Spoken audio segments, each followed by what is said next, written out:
Ayah bunda, hati-hati, kolesterol Anda bisa justru naik selama bulan Ramadan. Dan penyebab utamanya ada di meja sahur Anda sekarang. Gulai, opor, nasi uduk, gorengan, menu-menu yang menurut kita biasa saja ini, ternyata mengandung lemak jenuh yang sangat tinggi. Satu porsi gulai ayam bersantan bisa mengandung lebih dari 30 gram lemak jenuh. Itu sudah melebihi batas harian yang direkomendasikan WHO. Menurut jurnal Fasting and Health tahun 2018, kadar kolesterol LDL, kolesterol jahat, dapat meningkat selama Ramadan pada orang yang tidak menjaga pola makannya. Jadi, yang salah bukan puasanya, ayah bunda, tapi menunya. Tapi tenang ya, hari ini saya akan berikan 5 menu sahur yang enak, bikin kenyang, tahan lama, tanpa santan, dan semuanya terbukti secara ilmiah. Dari jurnal kedokteran bisa membantu menurunkan kolesterol jahat Anda. Bahan-bahannya semuanya mudah didapat di pasar atau warung terdekat. Pastikan ayah bunda sudah subscribe dan nyalakan lonceng notifikasinya, supaya tidak ketinggalan edukasi kesehatan berbasis jurnal lainnya dari Jurnal Klinis Channel. Langsung kita mulai. Menu pertama, oatmeal pisang, kayu manis. Sederhana, ayah bunda. Tapi jangan remehkan. Ini senjata anti kolesterol yang sangat powerful. Begini cara kerjanya. Oat mengandung serat khusus bernama beta-glucan. Serat ini bekerja seperti spons di dalam usus Anda. Dia menangkap dan mengikat kolesterol jahat LDL, lalu membuangnya keluar dari tubuh sebelum sempat diserap ke darah. Menurut Journal of the American Heart Association, konsumsi minimal 3 gram beta-glucan per hari bisa menurunkan LDL hingga 5-10%. Kenapa ditambah pisang? Bukan cuma pemanis alami ya. Pisang kaya akan kalium yang membantu menjaga tekanan darah tetap stabil. Penting banget buat ayah bunda yang punya hipertensi. Dan kayu manisnya, ini bumbu yang punya sifat anti-inflamasi. Artinya membantu melindungi pembuluh darah dari peradangan. Cara buatnya sangat mudah. 3 sendok makan oat, 1 pisang, iris, setengah sendok teh kayu manis, tuang air hangat, atau susu rendah lemak. 5 menit, sahur sehat, kolesterol terkendali. Menu kedua, telur rebus dan alpukat di atas roti gandum. Ini kombinasi yang menurut saya paling underrated. Ayah bunda, alpukat itu bukan sekadar buah kekinian. Dia mengandung lemak tak jenuh tunggal yang secara aktif menurunkan LDL, kolesterol jahat, sekaligus menaikkan HDL, kolesterol baik. 2 pekerjaan sekaligus. Studi dari Journal of the American Heart Association tahun 2020 menunjukkan bahwa konsumsi 1 buah alpukat per hari selama 5 minggu mampu menurunkan LDL secara signifikan. Lalu, bagaimana dengan telurnya? Banyak ayah bunda yang takut makan telur karena katanya bikin kolesterol naik. Ini mitos lama yang sudah dibantah. Riset-riset terbaru menunjukkan bahwa 1 butir telur per hari tidak meningkatkan risiko penyakit jantung pada orang sehat. Justru telur rebus adalah sumber protein paling praktis yang membuat kita kenyang lebih lama selama berpuasa. 1 lembar roti gandum panggang, oles setengah alpukat, taruh telur rebus di atas, sedikit lada hitam, dan perasan jeruk nipis. Sahur mewah, tapi justru melindungi jantung Anda. Menu ketiga, tumis tempe buncis dengan nasi merah. Ini dia menu lokal kebanggaan Indonesia yang ternyata punya kekuatan luar biasa melawan kolesterol. Tempe terbuat dari kedelai fermentasi.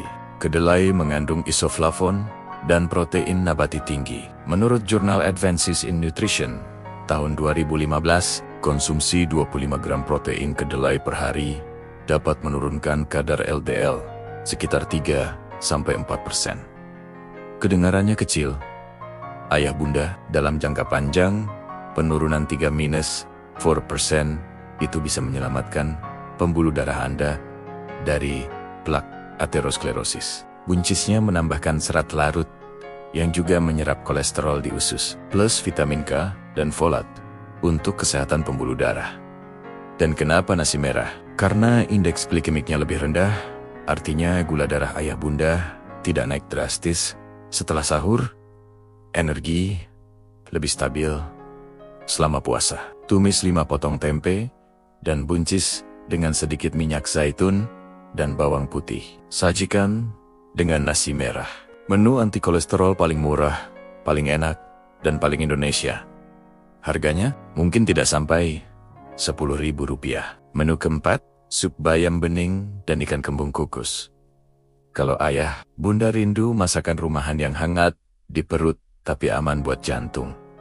Ini jawabannya. Ikan laut seperti kembung, tongkol, atau sarden adalah sumber asam lemak omega-3, khususnya EPA dan DHA. American Heart Association dalam jurnal Circulation tahun 2017 menegaskan bahwa omega-3 terbukti menurunkan trigliserida, mengurangi peradangan di dinding pembuluh darah, dan melindungi jantung dari serangan mendadak. Bayangkan omega-3 sebagai petugas kebersihan yang membersihkan lemak-lemak berbahaya di pembuluh darah Anda. Supnya kita buat bening, Thea amepasanton, bayam kaya antioksidan dan magnesium yang penting untuk relaksasi pembuluh darah. Wortel mengandung beta-karoten, semua nutrisi maksimal. Lemak jenuh minimal. Rebus sayurnya seperti biasa. Kukus ikannya, supaya tidak ada tambahan lemak dari minyak goreng. Ingat ya ayah bunda, cara memasak sama pentingnya dengan bahan masakannya. Kukus atau rebus khota, ikan, goreng. Dan menu kelima, penutup spesial bulan Ramadan, smoothie kurma, almond. Menu ini cocok untuk ayah bunda yang suka sahur praktis, tapi tetap bernutrisi tinggi. Almond atau kacang badam adalah salah satu super FOD untuk kolesterol. Menurut Journal of Nutrition tahun 2016, konsumsi sekitar 45 gram almond per hari, kira-kira segenggam, mampu menurunkan LDL secara konsisten tanpa memengaruhi berat badan. Kandungan vitamin ini juga melindungi pembuluh darah dari kerusakan oksidatif.